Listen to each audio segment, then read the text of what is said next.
It's easy to forget how much thought is put into making a video game. Whether it's the graphics or a key mechanic, every idea is discussed, tested, and revised rigorously. If a certain aspect isn't working, there are plenty of developers who will do all they can to fix it. Even if a core mechanic or a plot twist doesn't work, you can usually see what the creators were trying to accomplish. Then again, there are some moments in video games that are so weird or stupid, you can't really understand how that many people decided to go ahead with them. Look, we can all accept the odd screw up here and there. Even the best companies produce trash every once in a while.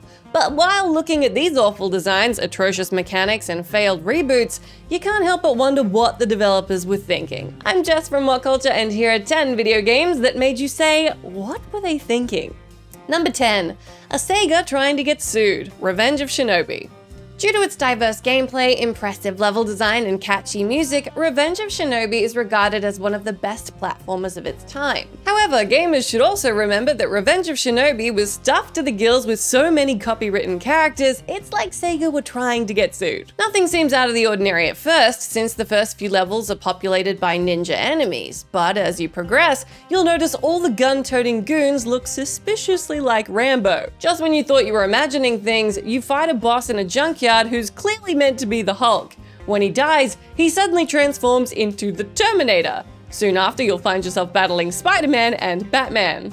In the penultimate level, you'll also come face to face with the king of the monsters himself, Godzilla. Considering how protective Toho is of the Godzilla property, it's bewildering why Sega thought they could get away with such blatant copyright infringement. Unsurprisingly, the company were forced to change these characters' appearances in later versions of the game. Number 9. What's with that face? SEAMAN.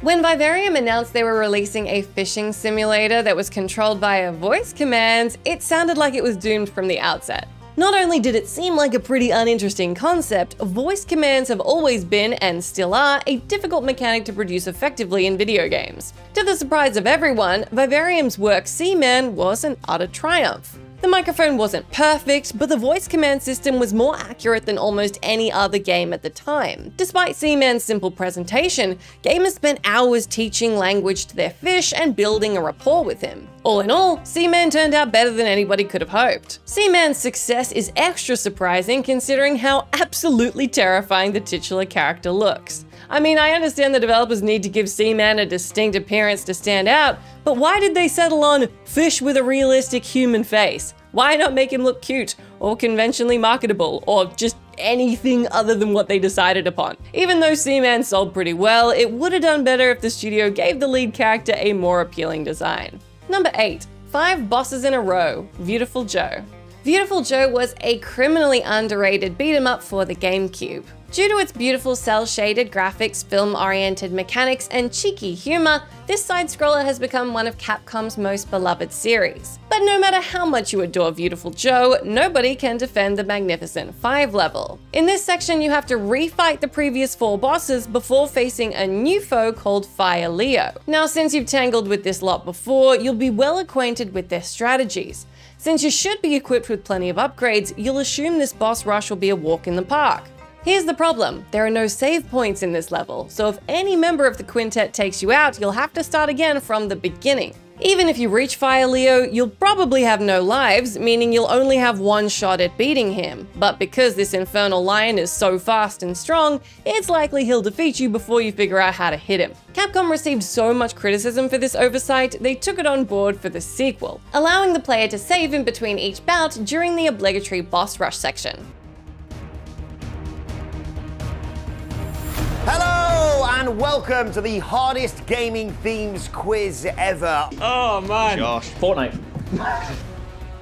Oh, Sly Raccoon. Cleary. Sonic Hedgehog. Johnston. Oh, Tetris. oh.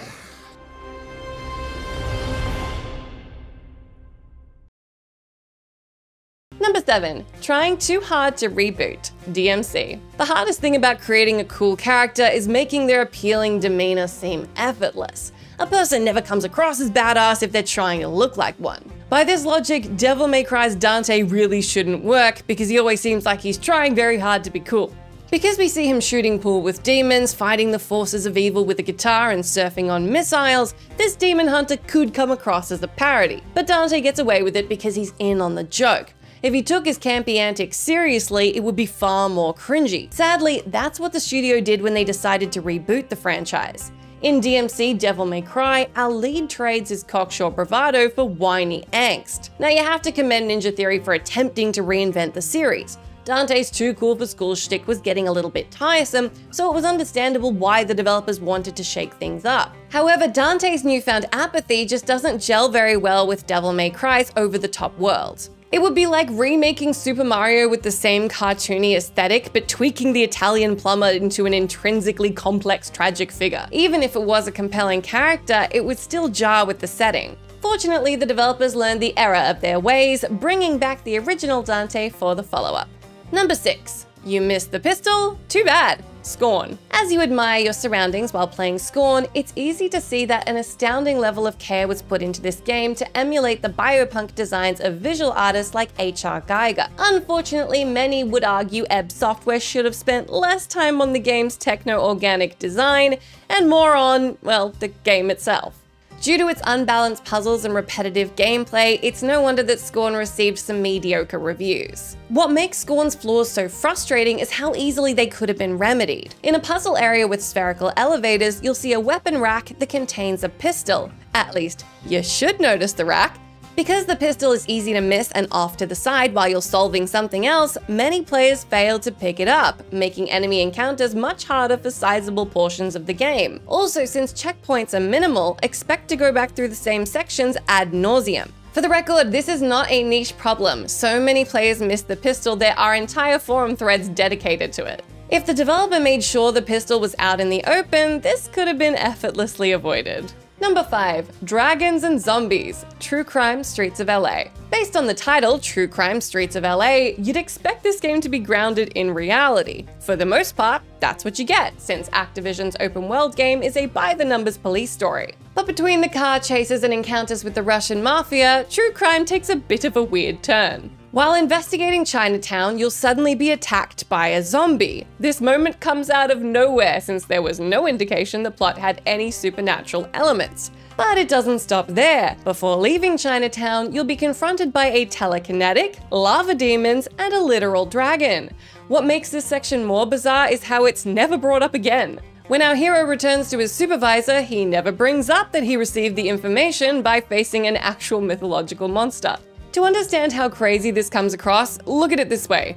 Do you remember that moment in LA Noire when you battle a flying saucer? You don't? Of course not! UFOs aren't in the game because incorporating sci-fi elements into a dead serious noir thriller would stop the player being immersed in the grounded story. Even though this goes without saying, the developers of True Crime saw no problem with stuffing these crazy concepts in an otherwise realistic game.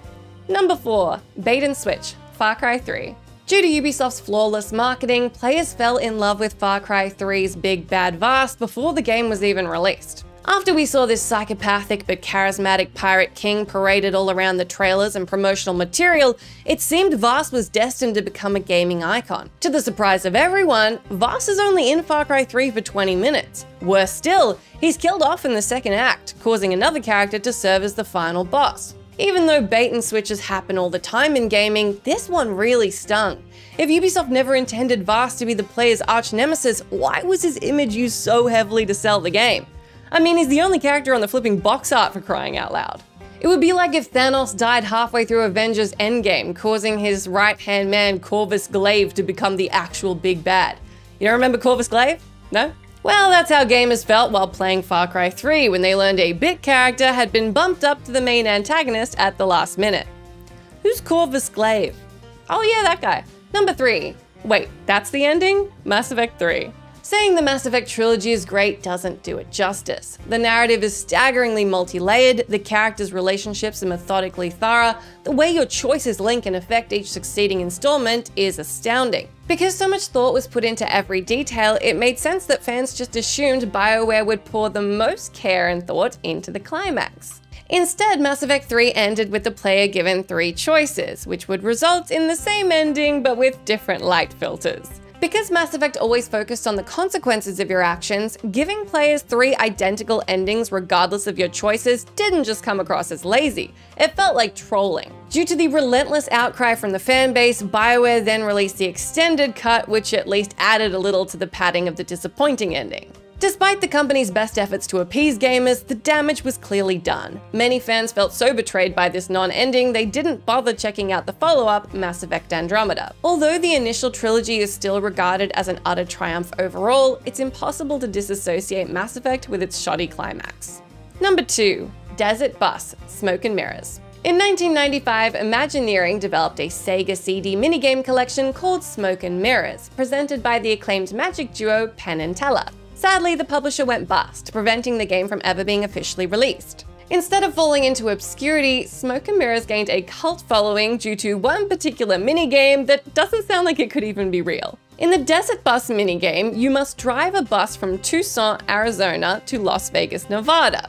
In real life, this trip would take 8 hours. In the game, it also takes 8 hours. Because there aren't any other vehicles, you have no obstacles, save to stay on the road. If you veer off course, you'll be towed back the way you came, in real time. There's no music and you can't pause. If you manage to reach your destination, you'll be rewarded 1 point before being asked to head back to Tucson. Despite Desert Bus sounding like some kind of parody game you'd see on like The Simpsons or South Park, it is indeed a legitimate product. Number 1. To Infinity and Beyond – Call of Duty Infinite Warfare.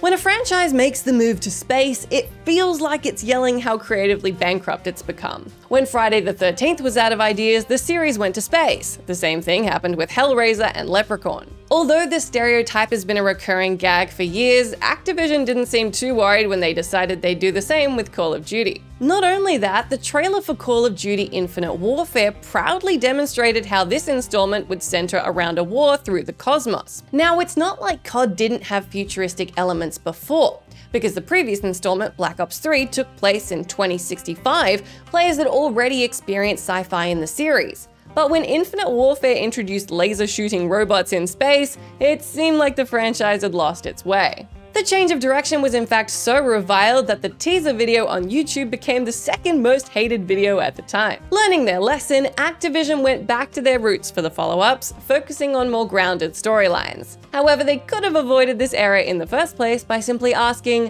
which franchise improved once they made the jump to space? That's the end of our list, but let me know down in that comment section if you can think of any other examples that had you thinking, why would anybody do this when you played a certain video game? As always, I've been Jess from WhatCulture. Thank you so much for hanging out with me. If you're liking, come say hi to me on my Twitter account where I'm @JessMcDonald, but make sure you stay tuned to us here for plenty more gaming goodness.